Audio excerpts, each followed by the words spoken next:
नाशिक मुंबई आग्रा महामार्गावर बस व ट्रकचा भीषण अपघातात 5-6 जणांची प्रकृती गंभीर तर काही किरकोळ जखमी।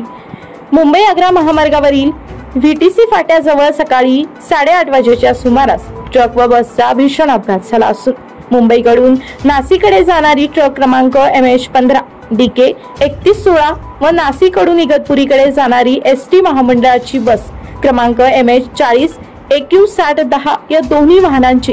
समोरासमोर जोरदार धडक झाली असून त्यात ट्रक चालक क्लीनर व बस चालक जखमी झाल्याने जगद्गुरू नरेंद्राचार्य महाराज संस्थानची मोफत अँब्युलन्स सेवा यांना फोनद्वारे माहिती दिली असता